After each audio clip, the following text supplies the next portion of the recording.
Everyone.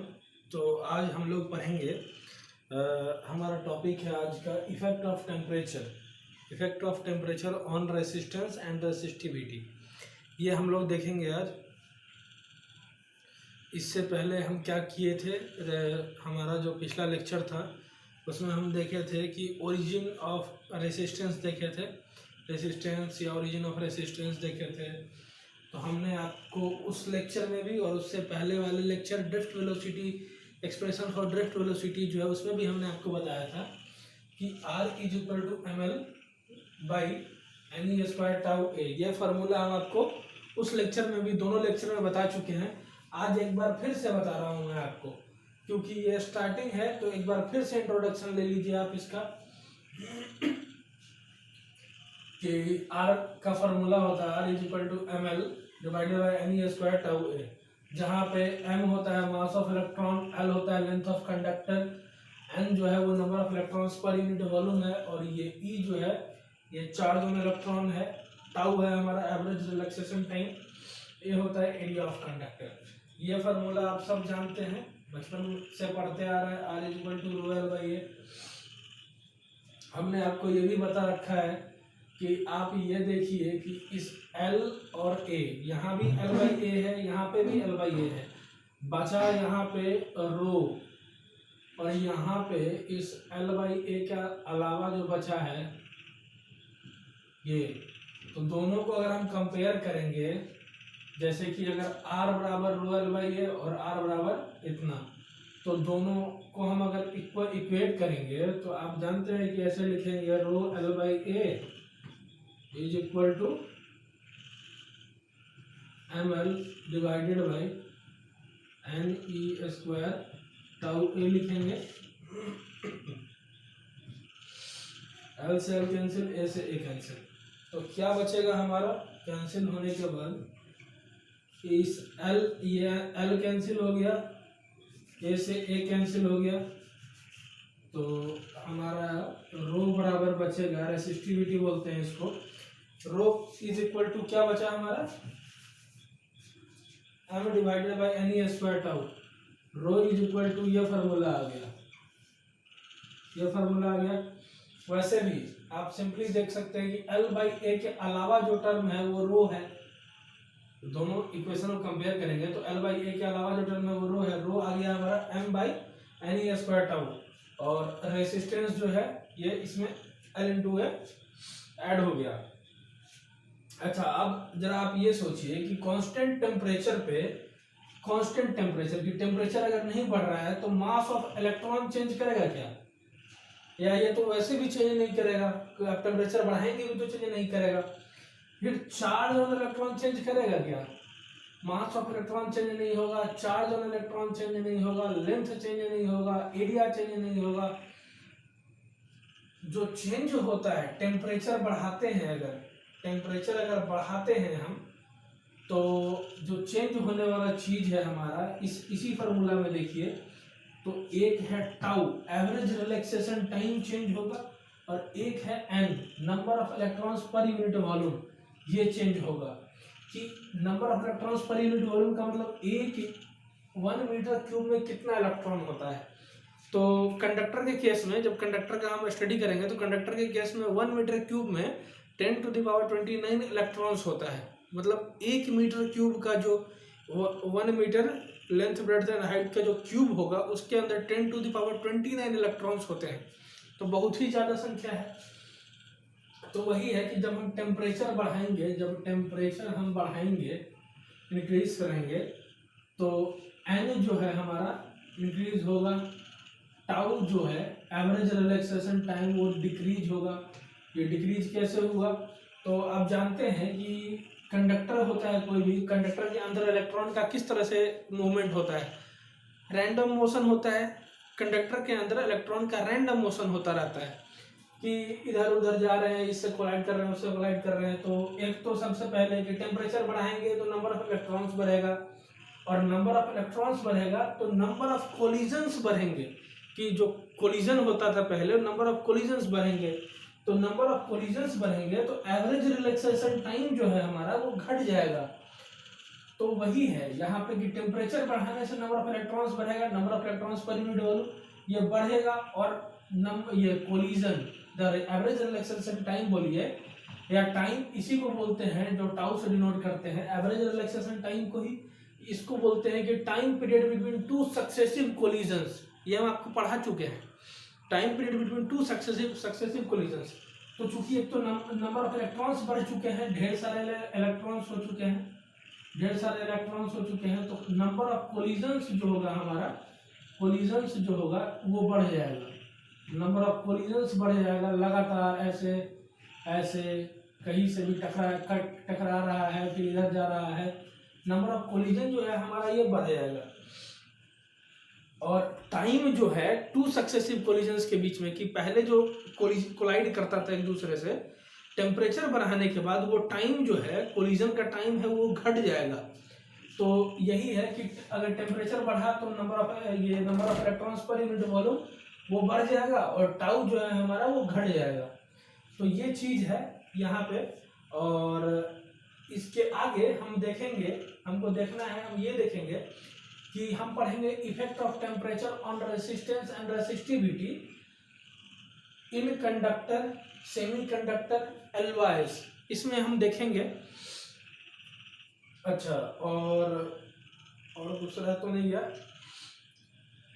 हाँ देखिए एक चीज और, कि जो हमने बताया रेसिस्टेंस के लिए कि टेम्परेचर बढ़ाएंगे तो, अच्छा एक चीज और देखिए, हाँ एक चीज बताना रह गया, एक चीज बताना ये रह गया कि टेम्परेचर बढ़ाएंगे। आप ये देखिए रेसिस्टेंस और एन, आर और एम में इनवर्सली प्रोपोर्शनल का रिलेशन है, फिर इसी तरह से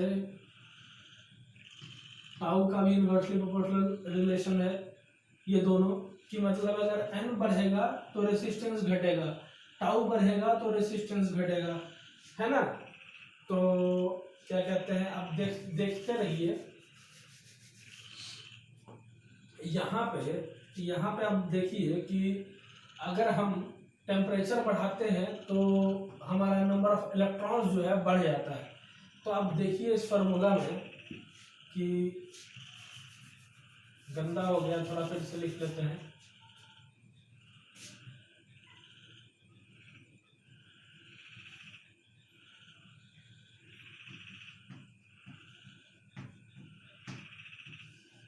ये था, अब देखिए टेम्परेचर बढ़ाएंगे तो ये एन जो है हमारा नंबर ऑफ इलेक्ट्रॉन्स बढ़ेगा। अब ये बढ़ जाएगा तो इनवर्सली प्रोपोर्शनल का रिलेशन है, अगर ये बढ़ेगा तो रेसिस्टेंस घटेगा। लेकिन at the same time temperature बढ़ाएंगे तो हमारा टाउ जो है वो घट जाएगा। टाउ क्या है, टाइम एवरेज रिलैक्सेशन टाइम, या कहिए कि time between two successive collisions, क्योंकि जल्दी जल्दी इलेक्ट्रॉन्स मूव करेंगे, जल्दी जल्दी कोलिजन होगा, तो ये जो है हमारा टाइम पीरियड घट जाएगा। एक तरफ टेम्परेचर बढ़ाने से क्या हो रहा है, एक तरफ हो रहा है कि नंबर ऑफ फ्री इलेक्ट्रॉन्स बढ़ रहे हैं और टाउ घट रहा है। तो नंबर ऑफ फ्री इलेक्ट्रॉन्स बढ़ने से, यहाँ पे नंबर ऑफ फ्री इलेक्ट्रॉन्स बढ़ेगा, अगर ये वाला क्वांटिटी हमारा बढ़ेगा तो ये घट जाएगा, रेसिस्टेंस घट जाएगा। लेकिन वहीं पे देखिए कि टेम्परेचर बढ़ा रहे हैं तो टाउ जो है हमारा ये घट रहा है। तो इस टाउ के घटने से रेसिस्टेंस जो है हमारा बढ़ेगा कुछ, तो एन के कारण रेसिस्टेंस, एन बढ़ने के कारण रेसिस्टेंस घटेगा, टाउ घटने के कारण रेसिस्टेंस बढ़ेगा। तो दो फैक्टर यहाँ काम कर रहा है। टेम्परेचर इंक्रीज करने पे, टेम्परेचर इंक्रीज करते हैं तो दो फैक्टर एन और टाउ, ये दोनों डिपेंड कर, इस दोनों पे डिपेंड कर रहा है कि रेसिस्टेंस बढ़ेगा कि नहीं बढ़ेगा। तो हम आगे जा रहे हैं पढ़ने तीन केस, एक कंडक्टर का, सेमीकंडक्टर का और एलवाइज का। उसमें हम देखेंगे कि कौन सा फैक्टर डोमिनेट करता है। कहीं पे एन डोमिनेट कर जाएगा, ये क्या कहते हैं टाउ उतना सिग्निफिकेंट नहीं होता है, तो कहीं पे क्या कहते हैं कि एन सिग्निफिकेंट नहीं होता है, नंबर ऑफ फ्री इलेक्ट्रॉन जो बढ़ता है वो सिग्निफिकेंट नहीं होता है, टाउ हमारा ज्यादा सिग्निफिकेंट होता है। तो चलिए देखते हैं कि अब कंडक्टर में, सेमीकंडक्टर और एलॉयज में देखते हैं कि क्या होता है। तो चलिए अब हम लोग देख लेते हैं कि अभी तक जितना हम लोग पढ़े हैं उसको एक बार नोट कर दिए हैं हम 3-4 पॉइंट बनाकर, कि आपको एक थियोरेटिकल फॉर्म में मिल जाए, हम लिखे हैं कि due to increase in temperature vibration of electrons increases. Conductor के अंदर, कंडक्टर मतलब कि कोई भी वायर है, वायर के अंदर इलेक्ट्रॉन है, ढेर सारा इलेक्ट्रॉन होगा इस तरह से, तो उसका वाइब्रेशन जो होता है इंक्रीज कर जाता है, इलेक्ट्रॉन का वाइब्रेशन इंक्रीज कर जाता है टेम्परेचर बढ़ाने के कारण।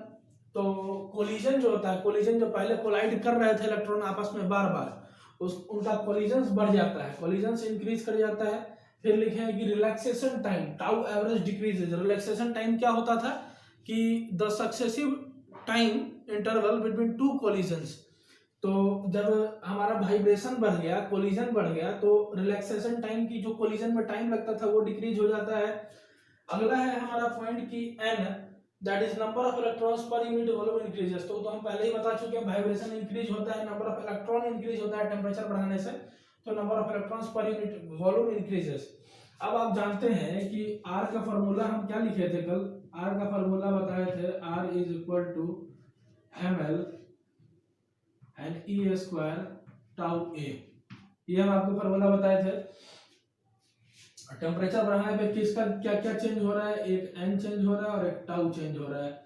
अच्छा, अब देखिए टेम्परेचर बढ़ाने पे, टेम्परेचर जब इंक्रीज करते हैं हम, टेम्परेचर बढ़ाने पे number of electrons per unit volume increase हो जाता है, और टाउ जो है एवरेज, मतलब कि कोलिजन में जो टाइम लग रहा है, जो the successive time between two collisions, ये जो है हमारा ये घट जा रहा है, ये घट जा रहा है। अब आप देखिए कि R और ये number of electrons per unit volume में क्या रिलेशन है, इनवर्सली प्रोपोर्शनल है, या टाउ के भी इनवर्सली प्रोपोर्शनल है।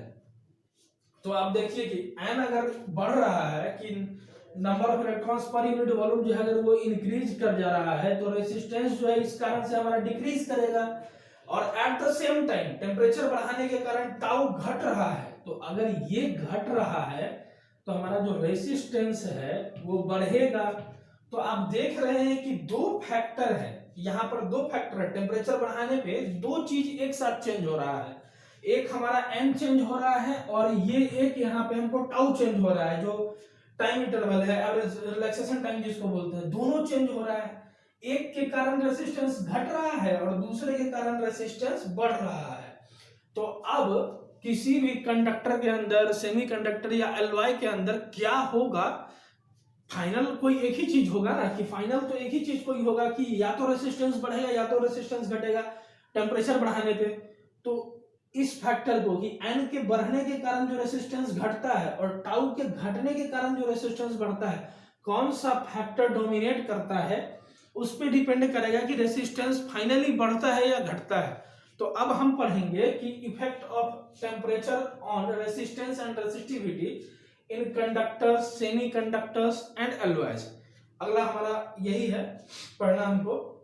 देखिए टेम्परेचर बढ़ाने पे एक चीज और जान लीजिए, टेम्परेचर बढ़ाने पे ये कोई एटम है, ये कोई एटम है, तो एटम में क्या होता है, वैलेंस इलेक्ट्रॉन होता है वैलेंस शेल में। तो टेम्परेचर बढ़ाएंगे तो जो लूजली बाउंड इलेक्ट्रॉन्स होते हैं, लूजली बाउंड इलेक्ट्रॉन्स होते हैं वो निकल जाते हैं, इससे बाहर निकल जाते हैं, और यही है कि ये अपने ऑर्बिट से बाहर निकल जाते हैं। तो इसी कारण से जो number of electrons per unit volume है वो इंक्रीज कर जाता है। ठीक है, अब देखते हैं हम कंडक्टर में सबसे पहला effect of temperature on resistance and resistivity in conductors पढ़ेंगे अभी। चलिए देखते हैं कंडक्टर्स। हम लोगों को तीन चीज में पढ़ना है, effect of temperature on resistance and resistivity, conductor में, सेमीकंडक्टर में और एलॉय में। पहला कंडक्टर देखते हैं, इसमें है पहला पॉइंट हमारा, they have large number of free electrons. ये बात हम आपको बता चुके, they have large number of free electrons. दूसरा पॉइंट है हमारा, and not a significant factor. ये एक्चुअली एन नहीं, increase in an is not an significant factor, is not a significant factor. इसका क्या कहने का मतलब है, आप जानते हैं कि R जो होता है हमारा रेजिस्टेंस जो है वो इनवर्सली प्रोपोर्शनल है number of electrons per unit volume के, यानी कि R बढ़ेगा तो रेजिस्टेंस घटेगा, ऐसा रिलेशन होता है कुछ। लेकिन आप देखिए ये कंडक्टर्स का बात हो रहा है, यहाँ पे ऑलरेडी हम बताए थे कि 10⁻29 फ्री इलेक्ट्रॉन्स पर मीटर क्यूब में होता है, कि 1 मीटर क्यूब का लेंथ ब्रेड्थ और हाइट का कोई अगर क्यूब लें उसके अंदर 10⁻29 फ्री इलेक्ट्रॉन्स पाए जाते हैं। इतना large number of free electrons है।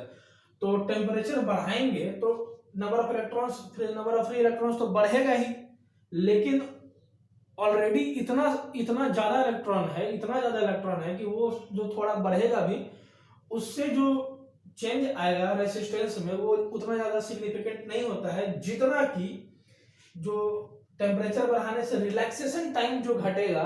टेम्परेचर बढ़ाने से दो चीजें एक साथ होती हैं, एक तो नंबर ऑफ ये एन हमारा बढ़ेगा, एक टाउ डिक्रीज करता है, टाउ में डिक्रीज आता है। तो हम आपको बताए थे कि कौन सा फैक्टर डोमिनेट करेगा उस पर डिपेंड करता है कि रेसिस्टेंस बढ़ेगा या घटेगा उस मटेरियल का। तो यहां पे क्या होता है कंडक्टर्स के केस में कि एन जो है हमारा, एन में जो इंक्रीज होता है उस कारण जो रेसिस्टेंस डिक्रीज होता है, ये वाले फैक्टर को डोमिनेट कर जाता है रिलैक्सेशन टाइम में जो डिक्रीज होता है, जो रिलैक्सेशन टाइम में डिक्रीज होता है, यानी कि ये जो होगा रिलैक्सेशन टाइम में जो डिक्रीज होगा टेम्परेचर बढ़ाने पे, जिस कारण से जो रेसिस्टेंस इंक्रीज होगा, ये वाला जो फैक्टर है हमारा, ये पूरा ये वाला इसमें डोमिनेट करता है कंडक्टर्स के केस में। तो इसीलिए लिखे हैं कि and not a significant factor in case of conductors resistivity. ये ऐसे लिखने का मतलब है कि increases in case of conductors resistivity increases due to decrease in relaxation time। मतलब कंडक्टर्स के केस में हमारा जो टेम्परेचर बढ़ाएंगे तो दोनों चीज एक साथ होगा, एन भी बढ़ेगा और टाउ भी घटेगा, लेकिन एन के कारण जो इफेक्ट आता है, जो रेसिस्टेंस घटता है, वो सिग्निफिकेंट नहीं होता है, इसको डोमिनेट कर जाता है टाउ का घटना, और उस कारण से जो रेसिस्टेंस बढ़ता है ये फैक्टर डोमिनेट कर जाता है हमारा कंडक्टर्स के केस में। तो वही लिखे हैं कि in case of conductors resistivity increases due to decrease in relaxation time. ठीक है, अब एक ग्राफ आता है, आपको ग्राफ में बनवा देता हूं।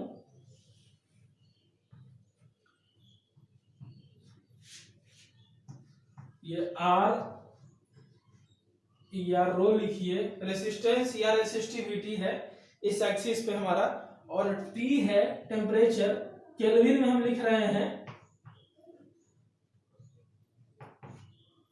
इसके बीच का ग्राफ कंडक्टर्स के केस में जो हम ड्रॉ करेंगे वो कुछ इस तरह का आता है हमारा, कुछ इस तरह का ग्राफ होता है। इसको जरा और सुंदर बना दें, ये कुछ इस तरह से ग्राफ आता है हमारा। ठीक है, अब अगला हम लोग देखते हैं सेमीकंडक्टर्स।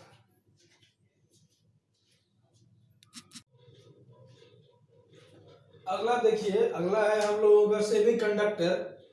सेमीकंडक्टर आप पढ़ेंगे, सेमीकंडक्टर आपको एक चैप्टर पढ़ना है 12th में, लेकिन वो थोड़ा देर के बाद होगा, मतलब लास्ट ही चैप्टर है सर, लास्ट सेकंड लास्ट होगा आप लोगों का, लास्ट टाइम में पढ़ाया जाता है। तो सेमीकंडक्टर के बारे में देखिए, लिखे हैं कि they do not have large number of free charge carriers. Free charge carriers इनके पास ज्यादा नहीं होता है। They do not have large number of free charge carriers. N factor यहाँ सिग्निफिकेंट होता है। हम पिछले वाले में कंडक्टर के केस में बता रहे थे कि एन फैक्टर सिग्निफिकेंट नहीं होता है, लेकिन यहाँ पे एन फैक्टर सिग्निफिकेंट होता है। तो इसमें लिखे हैं कि in this resistance and resistivity decreases with increase in temperature. मतलब अगर सेमीकंडक्टर लेंगे और टेम्परेचर बढ़ाते हैं तो रेसिस्टेंस या रेसिस्टिविटी डिक्रीज करता है। एन फैक्टर सिग्निफिकेंट है, इसका मतलब R is directly inversely proportional to N. तो R is inversely proportional to N, तो हमारा एन जो है यहाँ पे बढ़ेगा तो आर डिक्रीज करेगा, यही होता है यहाँ पे इस केस में। और इसका जो ग्राफ होता है, इसके लिए जो ग्राफ होता है वो इस तरह से होता है कुछ इस एक्सिस पे आर या रो मतलब रेसिस्टेंस और रेसिस्टिविटी ले लीजिए, और ये नीचे वाले पे टी केल्विन में टेम्परेचर। इसका जो ग्राफ आता है हम लोगों का वो कुछ इस तरह का आता है कि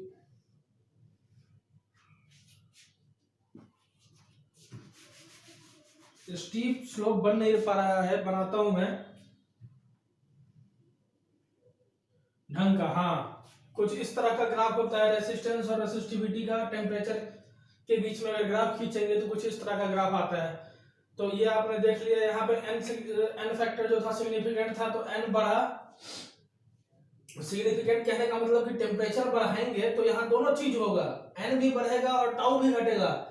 लेकिन यहाँ सेमीकंडक्टर के केस में क्या होता है, ये जो एन का बढ़ना, एन के बढ़ने के कारण जो रेजिस्टेंस कम होता है, ये वाला फैक्टर जो है डोमिनेट कर जाता है टाउ के ऊपर, टाउ के घटने के ऊपर, और यही जो है रेजिस्टेंस घटा देता है सेमीकंडक्टर का। अगला है हमारा एलॉय। एलॉय के अंदर हम लोग दो चीज पढ़ेंगे, एक तो पहला कि नाइक्रोम पढ़ेंगे और फिर मैंगनीन पढ़ेंगे, और इसके बारे में भी चर्चा करते हैं।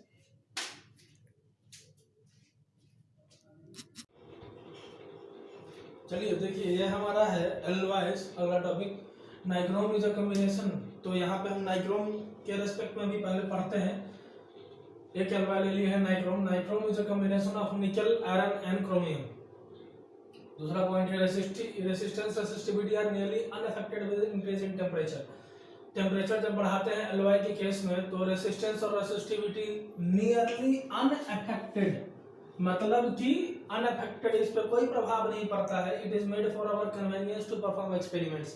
लिखा हुआ है कि it is made for our convenience to perform experiments, मतलब कि एलॉय जो है हम लोग बनाते हैं एक्सपेरिमेंट के लिए, कि हमको एक्सपेरिमेंट करना है। एलॉय अपने सुविधा के हिसाब के लिए बनाया गया है। देखिए लैब वगैरह में यूज होता है। लैब में जब हम एक्सपेरिमेंट करते हैं तो उसके अंदर क्या होता है कि अगर जैसे कि देखिए हम अगर कोई भी मेटल का वायर ले लेंगे, मेटल का वायर से अगर हम करंट पास कराएंगे तो वो मेटल का वायर हीट होगा, फिर क्या कहते हैं, हीट होगा तो टेम्परेचर बढ़ेगा। हीट क्या होता है, टेम्परेचर ही बढ़ाना होता है। टेम्परेचर बढ़ेगा तो एन बढ़ जाएगा, और एन बढ़ेगा तो फिर आप जानते हैं रेजिस्टेंस घट जाएगा या बढ़ जाएगा, कुछ हो सकता है। तो बात यही है कि रेजिस्टेंस चेंज ना हो। आप जानते हैं ओम्स लॉ क्या होता है, V is directly proportional to I। ये तभी फॉलो होता है जब हमारा R कांस्टेंट होगा, और अगर हम कोई दूसरे मेटल का वायर ले लेंगे तो उसका तो रेजिस्टेंस चेंज होगा, और चेंज होगा तो ओम्स लॉ हमारा फॉलो नहीं हो पाएगा। तो लैब में जब एक्सपेरिमेंट करते हैं तो उस एक्सपेरिमेंट को परफॉर्म करने के लिए हम एलॉय का यूज करते हैं। क्यों इसलिए एलॉय का यूज करते हैं कि आप देखिए लिखा हुआ है कि resistance, resistivity are nearly unaffected with increase in temperature, कि एलॉयज का जो है रेसिस्टेंस या रेसिस्टिविटी चेंज नहीं होता है, अनअफेक्टेड रहता है। इंक्रीज इन टेम्परेचर, अगर टेम्परेचर बढ़ता है, हीट होता भी है एलॉय, तो नियरली अनअफेक्टेड। देखिए नियरली अनअफेक्टेड, बढ़ता तो बढ़ेगा तो थोड़ा बहुत है ही, क्योंकि एलॉय भी क्या है, मेटल से बना हुआ है। तो मेटल का थोड़ा बहुत प्रॉपर्टी है इसमें, तो थोड़ा बहुत तो बढ़ेगा, लेकिन नियरली आप कह सकते हैं कि अनअफेक्टेड रहता है। तो इसलिए हम एलॉय का यूज करते हैं। आप जान रहे हैं कि ये आप समझ गए कि V is equal to V directly proportional to I। ये ओम्स लॉ फॉलो होगा तभी जब R कांस्टेंट होगा। लेकिन अगर हम मेटल का वायर लेंगे तो R ही हमारा टेम्परेचर हीट होके उसके बाद फिर टेम्परेचर ही चेंज हो जाएगा। इसलिए टेम्परेचर, ये सॉरी क्या बोल रहे हैं हम, टेम्परेचर नहीं, रेसिस्टेंस चेंज हो जाएगा, लेकिन ओम्स लॉ में क्या है, ओम्स लॉ में V is directly proportional to I। ये रहने के लिए R एक कांस्टेंट होता है, कांस्टेंट होना चाहिए R को, तो R को कांस्टेंट रखने के लिए हम एलॉय का यूज करते हैं।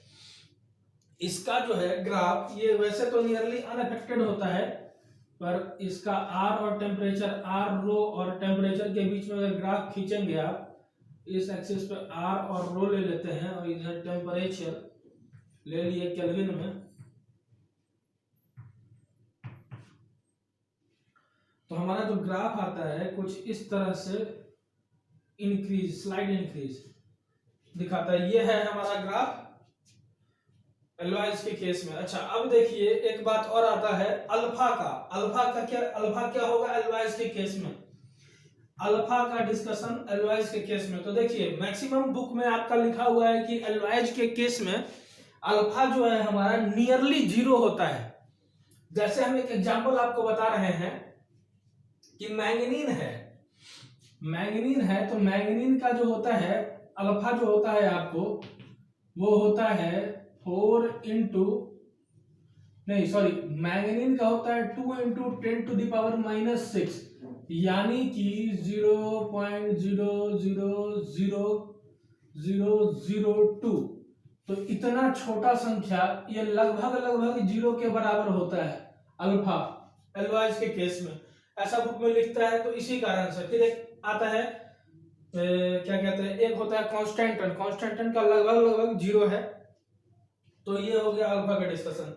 चलिए अब हम देखते हैं आगे। ये हमारा हो गया, क्या क्या हो गया जो लिखे थे यहाँ पे, कंडक्टर हो गया, सेमीकंडक्टर हो, ये कंडक्टर, सेमीकंडक्टर और alloys. Effect of temperature, temperature बढ़ने का क्या इफेक्ट होगा रेसिस्टेंस और रेसिस्टिविटी पे, ये हम कंडक्टर में, सेमीकंडक्टर और एलवाइज में देख लिए हैं। आगे पढ़ते हैं। देखिए अब बात करते हैं हम कि ये जो फार्मूला होता है R F is equal to R initial 1 plus alpha delta T, वो फार्मूला हम प्रूव करना सीखेंगे। एक ही वायर लिए हैं, यहाँ पे एक वायर ले लिए हैं जिसका मान लीजिए इनिशियल टेम्परेचर हम मान लेते हैं कि टी नॉट है। हाँ, इनिशियल टेम्परेचर हम बोले कि मान लीजिए कि टी नॉट है, और टी नॉट टेम्परेचर पे इसका रेसिस्टेंस है आर नॉट। तो आप देख रहे हैं अब यहाँ पे इसका टेम्परेचर बढ़ाते हैं, तो टेम्परेचर मान लीजिए टी नॉट था इनिशियल, तो टी प्लस डी टी हो गया, और आर नॉट है तो ये आर नॉट जो है R not plus D R हो गया। ऐसा हो जाता है कि इनिशियल टेम्परेचर था इसका टी नॉट, टेम्परेचर बढ़ाए तो टी प्लस डी टी लिख लिए, टी नॉट पे इसका रेसिस्टेंस था R naught, R plus D R लिख लिए, R not plus D R. Experimentally ये देखा गया कि D R is directly proportional to D T और also directly proportional to R naught D R A. अब आप देख रहे हैं इस दोनों इक्वेशन को हम कंबाइन करेंगे तो क्या लिखेंगे, दोनों इक्वेशन को कंबाइन करेंगे और ये कांस्टेंट जो है प्रोपोर्शनलिटी का साइन हटाएंगे तो एक कांस्टेंट आएगा। यहाँ थोड़ा कंफ्यूजन हो सकता है आप लोगों को, ये हम लगाए हैं कांस्टेंट, ये प्रोपोर्शनलिटी है, प्रोपोर्शनलिटी का sign directly proportional inversely proportional लगाते हैं ना, वो है। अब हम जो कांस्टेंट ऑफ प्रोपोर्शनलिटी लगाएंगे वो होगा अल्फा।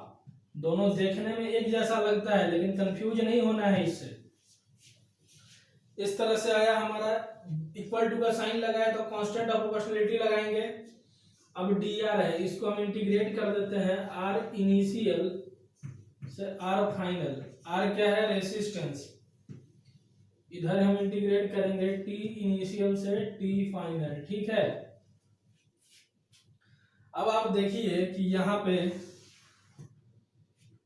ये हमारा है, इसको हम इंटीग्रेट कर रहे हैं, तो इंटीग्रेट करेंगे तो क्या आ जाएगा, R final minus R initial is equal to, अब देखिए यहाँ पे आर नॉट कांस्टेंट है, आर नॉट कांस्टेंट है तो आर नॉट को बाहर निकाल लेंगे हम, alpha D T, T initial से टी फाइनल लिमिट लगा हुआ है, ठीक है। अब आप देखिए यहाँ पे दो केस होता है, अगर अल्फा जो है हमारा वैरी करेगा तो अल्फा अंदर रहेगा, मतलब ये इंटीग्रेशन के साइन के अंदर रहेगा। आर नॉट को क्यों निकाले बाहर, आर नॉट को इसलिए निकाले कि आर नॉट कांस्टेंट था। अगर उसी तरह अगर अल्फा जो है, हम लोगों को देखिए 12th तक जो भी पढ़ना है, जितने भी क्वेश्चंस करेंगे आप उसमें अल्फा कांस्टेंट होता है, अल्फा का वैल्यू दिया हुआ रहेगा। अल्फा को कहते हैं temperature coefficient of resistance. Alpha जो होता है उसको टेम्परेचर कोफिशिएंट ऑफ रेसिस्टेंस बोला जाता है।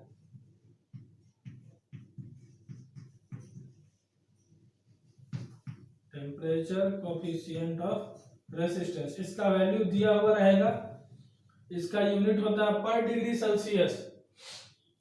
अगर अल्फा वेरी करेगा बच्चों तो इस तरह से लिखेंगे अल्फा डी टी, लेकिन हम लोगों को मैक्सिमम केस में क्या पढ़ना होता है, मैक्सिमम केस में पढ़ना होता है कि अल्फा जो होता है हमारा, अल्फा ये क्या कहते हैं कांस्टेंट होता है। तो जैसे आर नॉट बाहर निकला है उसी तरह अल्फा भी निकल जाएगा बाहर।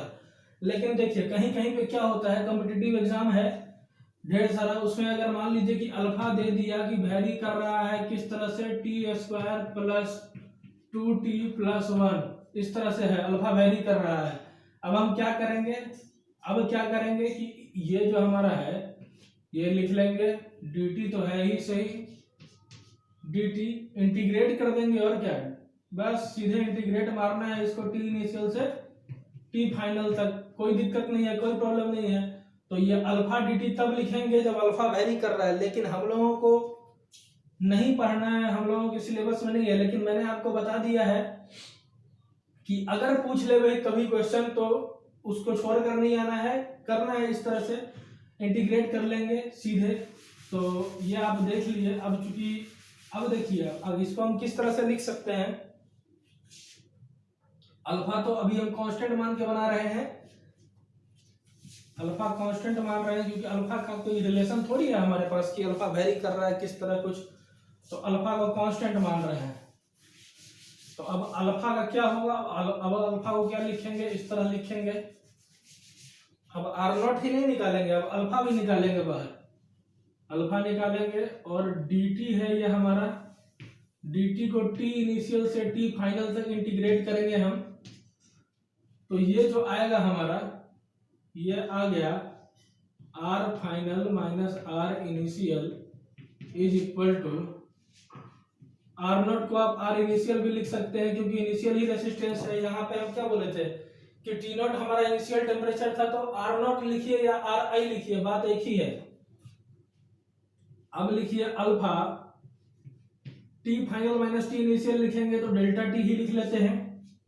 अब ये ri उस तरफ जाएगा, rf इज इक्वल टू हो जाएगा ri plus ri alpha delta T, ri common ले लीजिए, यही तो फॉर्मूला होता है जो हर बुक में लिखा हुआ रहता है।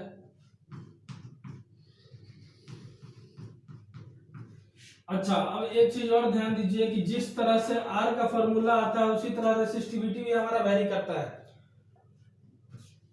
Rf is equal to R initial into 1 plus alpha delta T आया है ना, तो इसी तरह रो F जो है होगा हमारा, वो rho initial 1 plus alpha delta T, ये हम फॉर्मूला लिख सकते हैं रो इनिशियल का। ये rho final is equal to rho initial 1 plus alpha delta T, ये फॉर्मूला होता है। ये आपने टेम्परेचर कोफिशिएंट ऑफ रेसिस्टेंस देखा है, अल्फा को बोलते हैं टेम्परेचर कोफिशिएंट ऑफ रेसिस्टेंस, ठीक है। अब हम आगे इस पे ये और क्लियर होगा, क्वेश्चन करेंगे इस पे ढेर सारा, तो क्लियर होगा। एक दो क्वेश्चन करा देता हूं मैं आपको ताकि क्लियर हो जाए concept.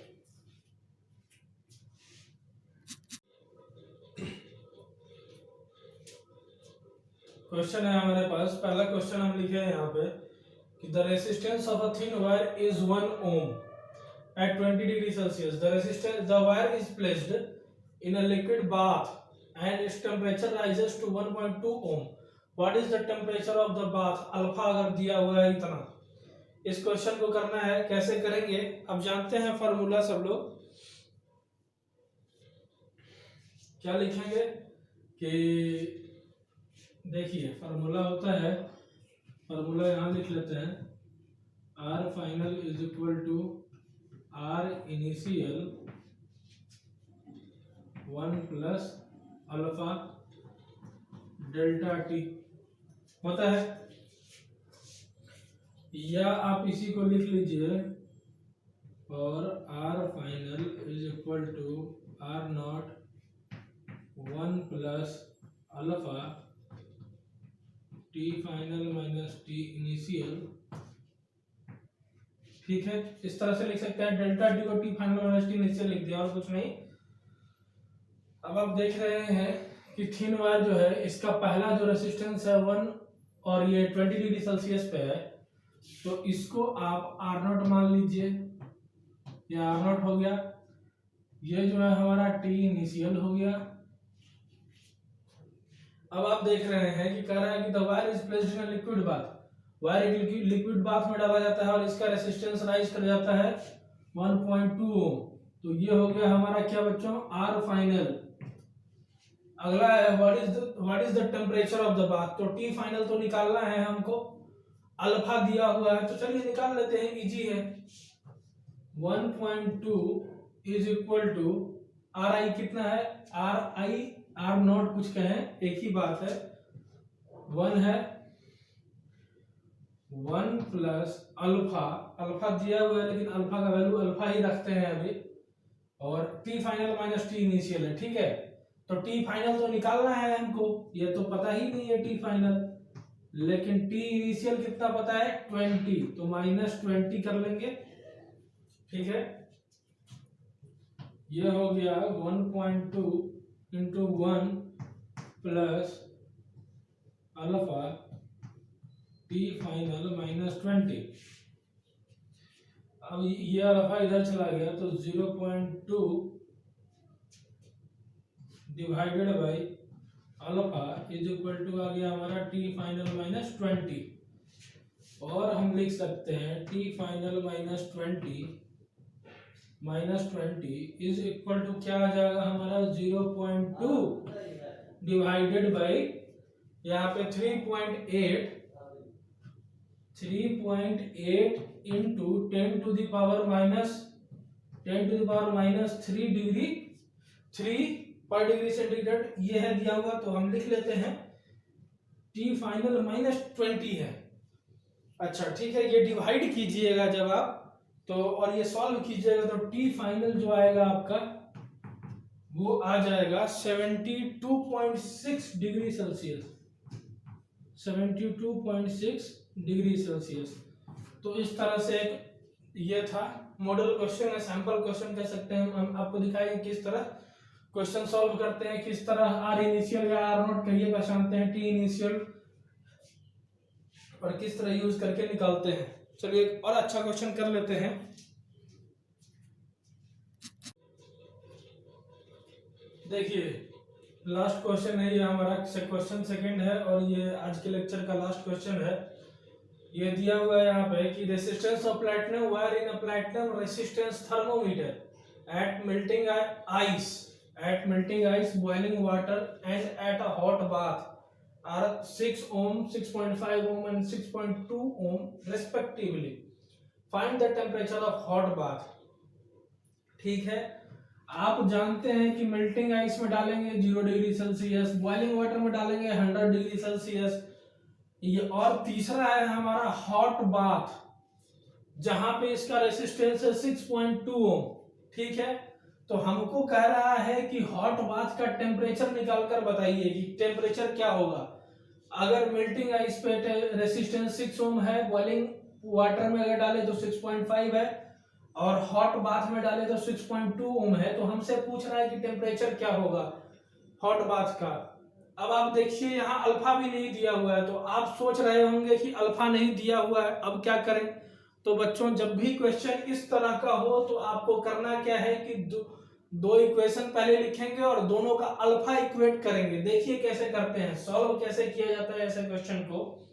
Melting ice 0 degree Celsius, boiling water 100 degree Celsius, और ये जो है हमारा हॉट बाथ, इसका नहीं मालूम है तो मान लेते हैं कि T डिग्री सेल्सियस, ठीक है। अब आप देखिए कि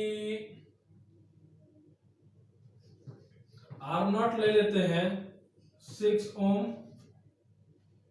फिर आर 100 ले लेते हैं 100 डिग्री सेल्सियस पे जो है 6.5 ओम, और जो है आर टी मतलब टी डिग्री जो हम हॉट बाथ का जो टेम्परेचर माने हैं, टी माने हैं टी डिग्री सेल्सियस, तो आर टी ले लेते हैं हम कितना 6.2 ओम, 6.2 ओम मान लेते हैं आर टी, ठीक है।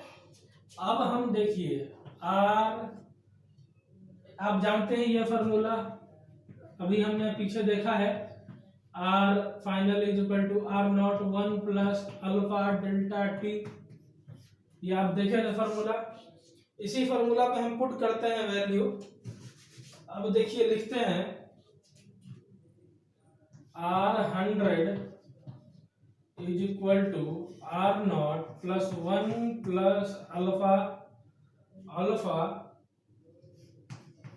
100 माइनस 0 इस तरह से, तो R 100 कितना है 6.5 है, R नॉट कितना है 6 है, 1 प्लस अल्फा और इंटू 100 है, ठीक है 100 होगा, ये घटेगा तो अब देखिए कि 6.5 minus 6.5 is equal to 6 plus 6 into 100 alpha लिखेंगे इसको, ठीक है। अब आप देखिए कि हम लिख सकते हैं alpha is equal to 6.5 minus 6 divided by 6 into alpha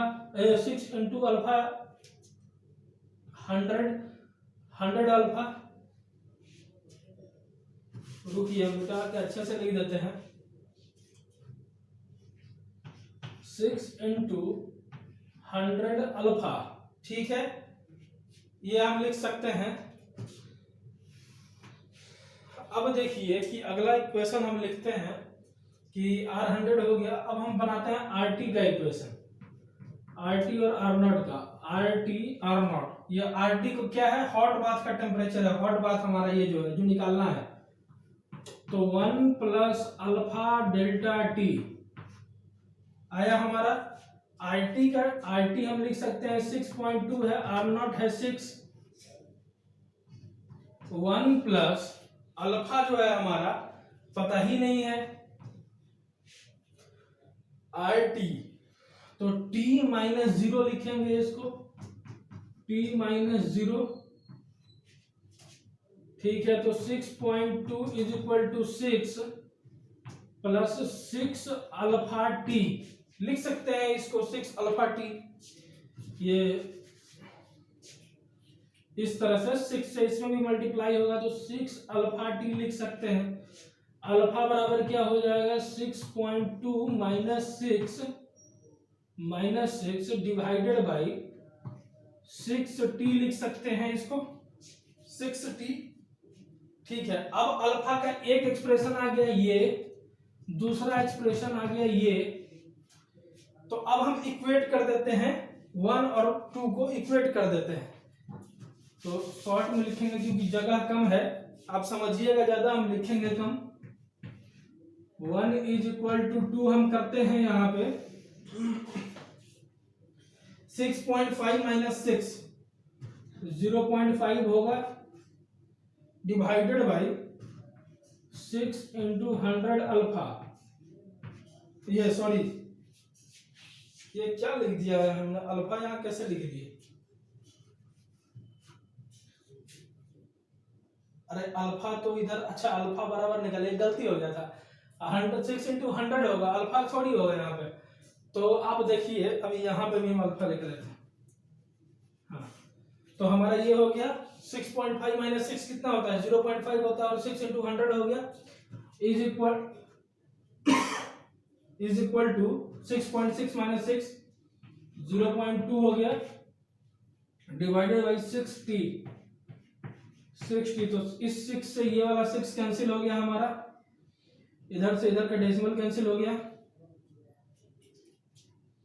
तो क्या बचा 5 से 20 टाइम्स कट जाएगा, T बराबर आ गया हमारा 40 डिग्री सेल्सियस। ये हो गया हमारा हॉट बाथ का टेम्परेचर, यही निकालना था। क्या किए हैं हम सबसे पहले, ये सब मान लिए इनिशियल फाइनल देख लिए थे, और देखिए कि दो इक्वेशन बनाए, एक 100 और 0 के बीच में लिए, और एक T टेम्परेचर बनाए थे हॉट बाथ का और 0 के बीच में लिए, दो इक्वेशन बना के अल्फा का वैल्यू इक्वेट कर दीजिए, T निकल जाएगा। जहां पे इस तरह का कि आपको अल्फा का वैल्यू ना दिया हो और तीन रेसिस्टेंस हो, रेसिस्टेंस हो, और इस तरह से कुछ पूछ रहा हो टेम्परेचर वगैरह, ठीक है।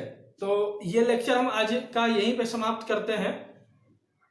आज के क्लास के देखने के लिए थैंक यू, और आगे हम लोग और भी ढेर सारा चीज़ पढ़ेंगे अभी, कि ढेर सारा चीज़ है, जैसे कि अभी तो काफ़ी पढ़ना है हम लोगों को, पोटेंशियोमीटर है, मीटर ब्रिज है, फिर उसके बाद colour coding of carbon resistors है, किरचॉफ्स लॉ पढ़ना है, ढेर सारा चीज़, तो ठीक है, थैंक यू आज के लिए फाइनली।